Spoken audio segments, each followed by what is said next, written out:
இயற்கையை மருந்து சேனலுடைய மேலும் பல பதிவுகளை தெரிந்து கொள்ள இந்த சேனலை சப்ஸ்கிரைப் செய்யவும், பெல் பட்டனை அழுத்தவும். மேலும் மருத்துவரின் ஆலோசனை பெற இந்த வீடியோவில் உள்ள எண்ணிற்கு தொடர்பு கொள்ளவும். இயற்கை மருந்து வணக்கம். நிறைய பேருக்கு பித்தத்தினால் ஏற்பட்ட பிரச்சனைகள், பித்தத்தினால் ஏற்பட்ட தலைவலி, வாமிட் வருது, அதே மாதிரி அலர்ஜி இருக்குது, உடம்பெல்லாம் எரியுது, இரைப்பை சார்ந்த பிரச்சனையும் அதனால் ஏற்படுது, அஜீரண சம்பந்தமான பிரச்சனை, ஜீரணம் இல்லைன்னு. சரி, இதுக்கு சித்த மருத்துவ முறையில் என்ன மாதிரியான மூலிகைகள் இருக்குது, இல்லை உணவு முறையில் என்னென்ன மாதிரியான உணவுகள் இருக்குது அப்படின்றத இந்த வீடியோவில் தெளிவாக பார்க்க போகிறோம். வாங்க காணொலிக்குள்ளே போகலாம். வணக்கம் நண்பர்களே. இன்றைக்கி நிறைய பேருக்கு பித்தம் அதிகமாக இருக்குது. சொல்லுவாங்க, பித்தம் தலைக்கேறி செய்கிறது என்னன்னே தெரியாமல் அறியாமல் செய்து பாரு, என்னடா உனக்கு தலைக்கு பித்தம் ஏறிடுச்சா அப்படின்னு ஒரு சிலர் கேட்பாங்க. ஒரு சில பாரு, பைத்த மாதிரி சுற்றின்னு தெரியுது, பைத்த மாதிரி பேசுது பாரு, பித்தம் தலைக்கேறிடுச்சு, அதனால தான் தலைகால் புரியாமல் பேசுதுன்னு கூட சொல்லுவாங்க.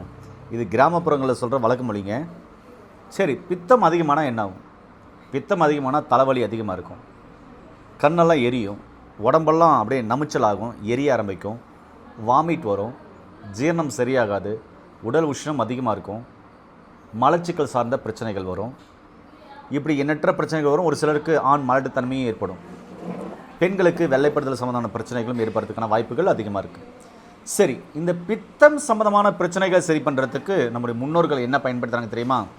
சாதாரண முருங்கைக்கீரைங்க, முருங்கைக்கீரை இருக்குல்ல, அதை அப்படியே ஒரு கைப்பிடி கீரையாக பிடிங்கணும். ஒரு இவ்வளோ பிடுங்கி ஒரு பாத்திரத்தில் போடணும், போட்டு நல்லா தண்ணி ஊற்றி அரைச்சிடணும். அந்த கீரையை எடுத்து மிக்ஸி ஜார் இருக்குல்ல, அந்த ஜாரில் போட்டு ஒரு சொம்பு தண்ணி ஊற்றி நல்லா கரகரன்னு அரைச்சி கொலன்னு அரைச்சிடணும். அரைச்சிட்டு அப்படியே வடிகட்டிடணும். வடிகட்டிட்டு காலைல ப்ரஷ் பண்ணிவிட்டு வாயெல்லாம் கொப்பளிச்சு துப்பிட்டு அந்த வடிகட்டின அந்த முருங்கைச்சாரை அப்படியே குடிச்சிடணும். குடிச்சிட்டுனா அதிகபட்சம் 1 நிமிஷம் 2 நிமிஷம் இல்லை 3 நிமிஷத்தில் வாமிட் வரும். வாமிட் வந்தால் ஒட்டுமொத்த உடலுக்கு தேவையில்லாத இருக்கிற பித்தமும் வெளியே வந்துடும். இது நம்ம முன்னோர்கள் தேவைப்படும் போது அடிக்கடி செய்த ஒரு அற்புதமான மருத்துவ முறை. சைடு எஃபெக்ட் இல்லாதது. அடிக்கடினா தேவைப்படும் போது 6 மாதத்துக்கு ஒரு முறையோ வருஷத்துக்கு ஒரு முறையோ, அது மாதிரி அந்த அடிக்கடி சொல்கிறேன். நீங்கள் தினமும் அடிக்கடி, வாரத்துக்கு அடிக்கடி, இல்லை மாதத்துக்கு அடிக்கடி அப்படியெல்லாம் இல்லை. பித்தம் ஏற்படும் போது இதை பயன்படுத்தலாம், சைடு எஃபெக்ட் இல்லாதது. சரிங்களா? பித்தம் முழுமையாக வெளியே வரத்துக்கு. அதுக்கப்புறம் நிறைய நீர் காய்கறிகள் எடுத்துக்கிறாங்க. குறிப்பாக வெண்பூசணி, புடலங்காய், பீர்க்கங்காய், கோவக்காய், இது மாதிரியான காய்கறிகளை நம்முடைய முன்னோர்கள் நிறைய எடுத்துக்கினாங்க தேவைப்படும் போதெல்லாம். கீரை வகைகளில் முக்கியமாக பித்தத்தை சரி பண்ணக்கூடிய தண்டுக்கீரை, சக்கரவர்த்தி கீரை மிகவும் அற்புதமாக வேலை செய்யும். அது இல்லாத மணத்தக்காளி கீரையும் தாராளமாக எடுத்துக்கலாம். பித்தம் ரொம்ப அதிகமாக இருக்குது அப்படின்னு சொன்னால் மூலிகையில் என்ன எடுக்கலன்னா வெள்ளை கரிசலாங்கண்ணி இல்லைனா கீழநல்லி. குறிப்பாக 2 எடுத்தோம்னாவே பித்தம் நல்லா குறைஞ்சிரும். மோரில் கீழநல்லியை வேரோடு பிடுங்கி அரைச்சி இவ்வளோ பேர் உருண்டிய மோரில் பித்தம் அதிகமாக ஒரு 3 நாள் தொடர்ந்து எடுத்துகிட்டு வந்தோம்னா போகிறோம், அந்த பித்தம் குறைஞ்சிரும்.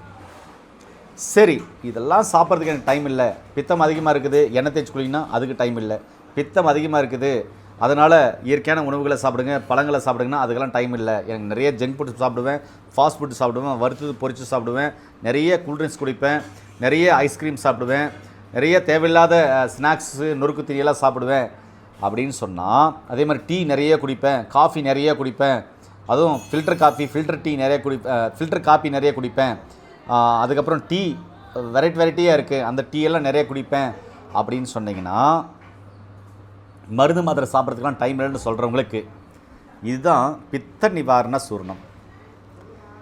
இதில் என்னென்ன இருக்குது?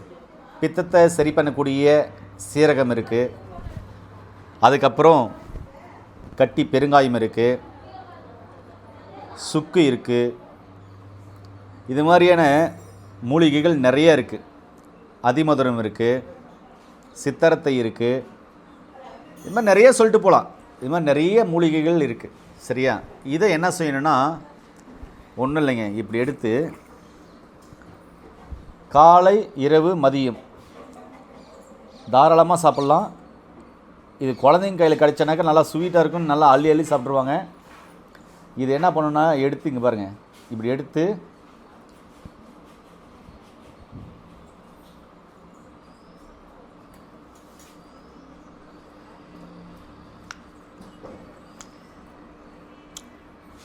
ஆஹா, அமிர்தம் மாதிரி இருக்குது, நல்லா டேஸ்ட்டாக இருக்கும். பாருங்கள், இப்போ வீடியோவே பேச வரல, அதாவது அதை சுவைச்சிட்டே இருக்கேன், இந்த அளவு டேஸ்ட்டில் இருக்கும். இது சாப்பிடும்போது என்ன ஆகும்னா, பித்தத்தினால் ஏற்பட்ட அனைத்து வகையான கோளாறுகளும் பித்தம் சார்ந்த நோய்களும் சரியாகக்கூடிய அற்புதமான மாமரம் தான் இந்த பித்த நிவாரண சூர்ணம். இது ஒரு நாளைக்கு 3 முறை தான் சாப்பிடணுமா அப்படின்னா அப்படியெல்லாம் இல்லை. தேவைப்படும் போது கொஞ்சம் கொஞ்சமாக எடுத்துக்கலாம். சரிங்களா? சின்ன குழந்தைங்க கைக்கு வைக்காதீங்க, எடுத்து சாப்பிட்ருவாங்க. ஒரு வேளை கேட்கலாம், ஐயா ஃபுல்லாக எடுத்து சாப்பிட்டா என்ன ஆகும்? ஒன்றுமே ஆகாது. சைடு எஃபெக்ட் இல்லாதது, தாராளமாக சாப்பிட்லாம். தேவைப்படும் போது குழந்தைங்களுக்கு கொடுங்க. இன்னொன்று, நிறைய பிரியாணி சாப்பிட்றீங்க, நிறைய ஜங்க் ஃபுட் ஃபாஸ்ட் ஃபுட் சாப்பிட்றீங்கன்னா, உங்கள் கார்லேயோ உங்கள் வண்டியிலையோ உங்கள் வீட்லேயோ டைனிங் டேபிள்லையோ இருக்க வேண்டியது இது. சாப்பிட்டு எடுத்து சோம்பு சாப்பிடணும்ல, அது மாதிரி ஒரு ஸ்பூன் எடுத்து சாப்பிட்டிங்கன்னா ஜீரணம் சம்மந்தமான பிரச்சனைகளை சரி பண்ணி மலச்சிக்கல் இல்லாமல் பார்த்துக்கும், உடலில் உஷ்ணத்தை குறைச்சிரும், பித்தம் இல்லாமல் பார்த்துக்கும், பித்தத்தினால் ஏற்பட்ட பாதிப்புகளை சரி பண்ணிவிடும். அப்போ எவ்வளோ பெரிய மருந்து பாருங்களேன். இந்த மருந்து எங்கே கிடைக்குன்னு ஒரு கேள்வி கேட்பீங்க. எல்லா சித்தா டாக்டர்கிட்டையும் அருகில் இருக்கீங்கன்னா அங்கே போய் நீங்கள் கான்டாக்ட் பண்ணி அவங்கக்கிட்ட இந்த பித்தம் சார்ந்த பிரச்சனை இருக்குது, இல்லை மனநிலை சார்ந்த பிரச்சனை இருக்குது, சரியாக ஜீரணமாகலை, செரிமானம் இல்லை, வயிற்றில் அல்சர் இருக்குது, கேஸ்ட்ரிக் பிரச்சனை இருக்குது அப்படின்னா இந்த பித்த நிவாரண சூர்ணம் எக்ஸலண்ட்டாக வேலை செய்யும். அவங்ககிட்ட சொன்னீங்கன்னா கண்டிப்பாக கொடுப்பாங்க, வாங்கி சாப்பிடுங்க. இல்லைனா கீழே போகிற நம்பருக்கு கால் பண்ணுங்கள். படித்த பட்டதாரி மருத்துவமனை இந்த பித்த நிவாரண சூர்ணம் கண்டிப்பாக உங்களுக்கு கொடுப்பாங்க. வாங்கி சாப்பிட்டு நோய் நொடி இல்லாமல் ஆரோக்கியமாக இருங்க. குறிப்பாக வீட்டில் எப்படி உப்பு, மிளகா, அரிசி, தண்ணி அத்தியாவசியமோ அது மாதிரி ஒவ்வொரு வீட்லையும் இது வாங்கி வச்சுக்கோங்க. இது ரொம்ப ரொம்ப அத்தியாவசியம். இதில் அப்படிப்பட்ட அற்புதமான மூலிகைலாம் இருக்குது. மேலும் தகவல் வேணும்னா கீழே போகிற நம்பருக்கு கால் பண்ணுங்கள். மீண்டும் இன்னொரு அருமையான பதிவு சந்திக்கலாம். நன்றி, வணக்கம்.